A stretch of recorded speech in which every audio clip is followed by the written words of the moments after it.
Rreth 300 të punësuar të qendrës klinike nga një korriku do të mund të parkojnë në hapësirën e parkimit të kompleksit tregtar dhe afarist Limak. Me që rast, do të lirohet hapësirë për qytetarët që vinë në klinika. Kjo është zgjidhja e përkohshme me të cilën Ministri i Shëndetësisë Azir Aliu përpiqet të zgjidh kaosin me parkimin në qendrën klinike, pasi siç theksoi ai vet, aty qarkullojnë rreth 6.000 njerëz në ditë, prej të cilëve rreth 2.500 janë të punësuar. Që funksionon në kuadër të qendrës klinike Nën Tereza në Shkup.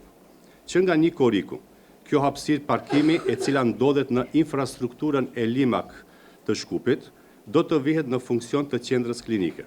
Ajo ndodhet rreth 5 minuta në këmbë nga çdo klinik. Do të krijojmë një model të menaxhimit të hapësirave të parkingut, që nuk do të mbështeten në rastësi dhe fat për të gjetur një vend parkimi, por në shifra, në infrastrukturë, në nevoja dhe në logjistik. Deri më tani për zgjidhjen e problemit me parkimin në qendrën klinike janë bërë disa studime fizibiliteti, por ato kryesisht lidhen me ndërtimin e garazheve në kate. Për një zgjidhje afatgjate, Ministri Aliu thotë se nuk mund të flitet tani, sepse siç dihet, ekziston ideja për ndërtimin e një klinike të re. Dinata na parkingot mora da vide povezana со dinata na kliničkog centra. Zato do togaš ние ќе mora da imаме решенија кои што ќе го подобриме просторот и ќе најдеме простор повеќе за паркирање.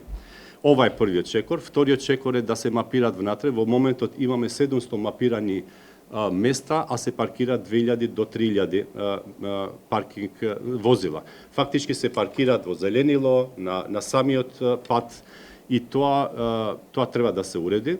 Ministri Aliu paralemroi gjithashtu vendosjen e tabelave interaktive, si dhe një aplikacion që do të ndihmojë si shoferët, ashtu edhe qytetarët për të arritur më lehtë në klinikën apo repartin e caktuar.